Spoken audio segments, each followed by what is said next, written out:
नमस्कार दर्शकों, खबरनवीस में आपका स्वागत है। अगर आपने खबरनवीस को सब्सक्राइब नहीं किया है तो इसे जरूर सब्सक्राइब करें और लेटेस्ट खबरों और अपडेट्स के लिए बेल आइकॉन को भी जरूर दबाएं। मुझे कोई चुनौती नहीं लगती क्योंकि मैं तो 2012 में इनसे मैं तो लड़ी हूँ और जीती हूँ, मैं हारी थोड़ी हूँ। 17 में मेरा टिकट कटा था, ओम प्रकाश राजभर जी मुझसे हारे हैं और यही नहीं कि वो मुझसे ही हारे हैं, उससे पहले भी 2 बार चुनाव हार चुके हैं, पता है ना आप लोगों को। तो तीसरी बार की हार के बाद चौथी बार उन्होंने विजय श्री देखी थी और संभवतः मुझे लगता है आखिरी भी होगी।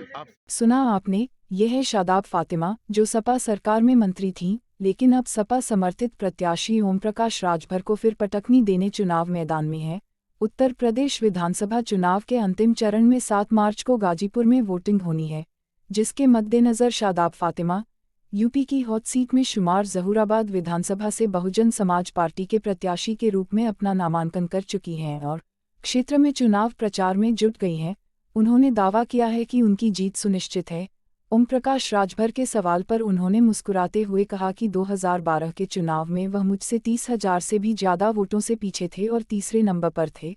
चूंकि 2017 में मुझे पार्टी से टिकट नहीं मिला, इसलिए मैं नहीं लड़ी, लेकिन मैं हारी नहीं हूँ और अब 2022 में मैं बीएसपी सुप्रीमो मायावती जी के निर्देश पर और क्षेत्र की जनता के आदेश पर बहुजन समाज पार्टी से फिर चुनाव मैदान में हूँ।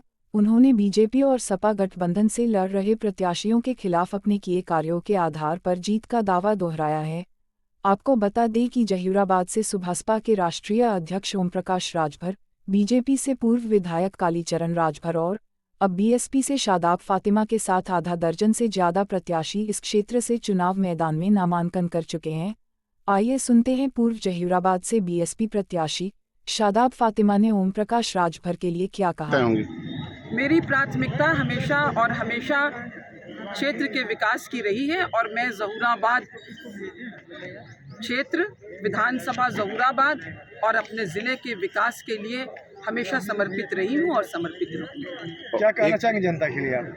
मैं जनता के लिए यही कहूँगी कि वो जाति धर्म के उसमें ना आए। और मैं आपको पहले भी बता दूँ, मुझे कहने की भी ज़रूरत नहीं है, जब मैं 2012 में यहाँ से चुनाव लड़ी थी, जिस चुनाव में माननीय कालीचरण राजभर जी बसपा के प्रत्याशी थे, माननीय ओम प्रकाश राजभर जी अपनी छड़ी के साथ मौजूद थे, मैं वो चुनाव बड़े उससे जीती थी। कालीचरण राजभर जी दूसरे स्थान पर थे और माननीय ओम प्रकाश राजभर जी तीसरे स्थान पर थे। बहुत लंबी हार थी उनकी। तो मुझे कहना नहीं पड़ेगा, इसलिए नहीं कहना पड़ेगा कि उस समय भी लोगों ने समीकरण मुझसे पूछा था और मैंने कहा था मेरा पैगाम मोहब्बत है। जहाँ तक पहुँचे, मुझे फ़ख्र है, मुझे गर्व है कि वो मेरा पैगाम मोहब्बत पूरे क्षेत्र की जनता के दिलों तक पहुँचा था। जाति धर्म के बंधन टूट गए थे। लोग कहते थे समाजवादी पार्टी, उस वक्त मैं उससे लड़ी थी, का वोट सिर्फ 68,000 था, 40,000 मुसलमान और 40,000 यादव और 28,000 मुसलमान। और कालीचरण राजभर जी के पास में लगभग 1,30,000 था, लेकिन जनता ने अपना प्रेम स्नेह दिया और मैं जीत के विधानसभा में गई। मुझे विश्वास है कि 2022 में वही जीत दोबारा होगी, भारी मतों से होगी और दूसरे और तीसरे स्थान के लिए माननीय कालीचरण राजभर जी, माननीय ओम प्रकाश राजभर जी लड़ेंगे। अपना फैसला वो लोग खुद कर लेंगे। आपका पैगाम जो है अब जनसाई तक नहीं पहुंच पा रहा, वो किसी कार्यक्रम में दिखते नहीं है बस पर। भाई मैं तो अभी आई हूँ और ये सवाल आपको मुझसे नहीं उनसे पूछना चाहिए। भाई मैं अपनी बात कर सकती हूँ ना, बसपा से वो इतनी दूरी सवाल आप माननीय सांसद जी से पूछिए। बसपा से इतनी दूरी क्यों जी? अफजाल जी की बसपा से इतनी दूरी क्यों? मैंने कहा ना, वो सवाल आप माननीय सांसद जी से पूछिए। आपकी किसी से दूरी है या नज़दीकी, ये मैं क्या बता सकती हूँ? मैं तो अभी आई हूँ। ओम प्रकाश राजभर आपके लिए कितनी चुनौती है? मुझे कोई चुनौती नहीं लगती क्योंकि मैं तो 2012 में इनसे मैं तो लड़ी हूँ और जीती हूँ, मैं हारी थोड़ी हूँ। 17 में मेरा टिकट कटा था, ओम प्रकाश राजभर जी मुझसे हारे हैं और यही नहीं कि वो मुझसे ही हारे हैं, उससे पहले भी 2 बार चुनाव हार चुके हैं, पता है ना आप लोगों को।